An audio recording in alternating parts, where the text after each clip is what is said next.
welcome back to the show. Now we're going to have a little bit of fun. We're going to talk a little music. Tell us who some of your musical inspirations are, and then tell us how you involve music in your everyday life, Stefan.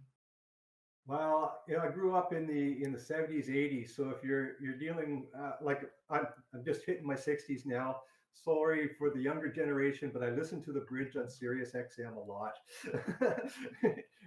And I play a lot of that music because that's what I grew up with. It's what I love, and it's what inspires me. But as I started seriously into guitar after I was released from the military. I was so dysfunctional and I had lost so many things. I needed a way to calm the spirit. And I was playing guitar. I just wasn't playing professionally. And so I started playing my guitar a lot. And I ended up going off to a couple traveling road shows for lessons and met some phenomenal instrumentalists. I'll give a shout out to Greg and Mike. Those guys were a lot of my mentoring as far as developing as an instrumentalist. At this point, it's just like it kind of took over because it became something I needed to do.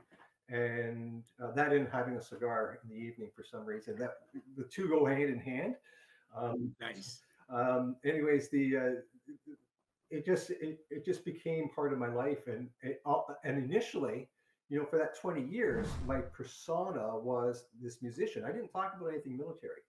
I talked about music. I was a musician, right? And it wasn't until around 2017 that I really started realizing that, hey, I'm a veteran and a musician, and the two aren't really separable. And can you talk a little bit about that, about how the combination with the Veterans for Healing and the music and the veterans and your experience and some good moments? Share some good times. So that's when the conversations with Fabian Henry began, And so I was still really, really struggling. I react or almost overreact to THC. I'm so sensitive. I have to be very careful on which THCs I can take and when I can take them and how much. Though I am getting a lot better on that. But when talking with Fabian, when we made our major shift, we included Fabian with that, and I just, I started going out to the song camp, and initially because I was fairly well established and healed, we didn't want to do damage to anyone, but we wanted to make sure the program's going to work. So myself, Vince Campbell, a few other guys that are well established, we went out and we just, I think we set a standard in one respect until the second year when they upped us. Oh yeah. Yeah. And if that wasn't bad enough, this year's camp was another one-upmanship. We watched the music go from, with us, there was this little bit of pain and suffering that you could see in everybody's story. It was a story I would never have written because I would have focused on the pain. But Keith, he focused on the positive, right? Keith Mullins, right? Keith Mullins. Oh, yeah, phenomenal. Yeah. He wrote a song I could never write, and I can't express what that means to me either, right? So then the second year, they were all this positive, upbeat, I'm going to accomplish something, right?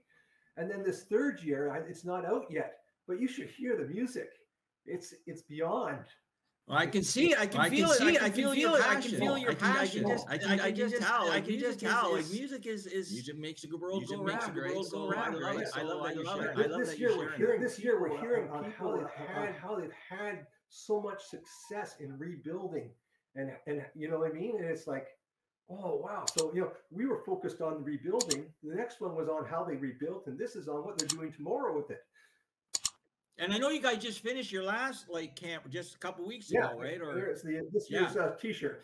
So there you go. That's great. I love. Well, hopefully we'll come out 1 year down. I love the East Coast, so we'll come down there. Maybe we'll bring our film crew and bring my guitar, and who knows? Maybe we'll have a concert, have a show down there, something like that. That would be great. Yeah. Well, they have this incredible amphitheater set up in the woods, and they did this concert, and I got to play a little bit beforehand. Fabian. Basically said, get up on stage and do some instrumental for me, right? And it's like, yeah, okay, right? So I did some instrumental, but the acoustics out in the woods, oh my God, this is a place you've got to be to hear a concert, because it's not something that's driven, it's just magical. like unbelievably magical. Well, you can't beat music and nature, No, right? Like no. together, like come on. And, So again, if people want to find out more about your platform, Stefan, where could they go? well, for the music or No, for if they just want to connect with the chair or music, like either or. well, If a fellow veteran wants to connect you, he's a guitar player and want to, yeah, well, reach out. veteranshouse.ca is the charity. If you go to beardwood.ca, that's beard on the face and wood. Yeah. .ca, and that's my personal website, which is, as like I said, in the next few weeks, it's going to be revamped to. It'll be including the upcoming literature as well as the. Oh yeah, let's talk a little bit about that before we let you go, because I think you were mentioning something about regarding a book or something off the air or something like that. It's the past 30 years. It's from just prior to my departure from the military. What I experienced firsthand, what others experienced. For example, I tell a little bit about Fabian's story. There's several other veterans. I tell little bits about their story as a way of edifying that this is not just one person's perspective. This is something which is ongoing because some of these stories are separated by 20 to 30 years, but they're still happening. And what's the book called? So far, the active title will be Instinctive Measures. And you'll keep us updated when it's available and everything? I will, for sure. Absolutely. So that's great stuff. Well, thank you so much for being on the show today. Thank you for all you do, and thank you for your service. We really appreciate it. Thank you for having me and getting the word out, because that for us has been the most difficult part. We need media. Here you are. We'll do that 24/7 for you, all the time. So thanks again. Stay tuned. I'm going to come back and wrap the show again. You're watching the Today Show Toronto. We had on the chair and founding member from Veterans House Charity, Stefan Beardwood. Stefan, thanks again. We'll talk soon. Thank you so much. Thank you.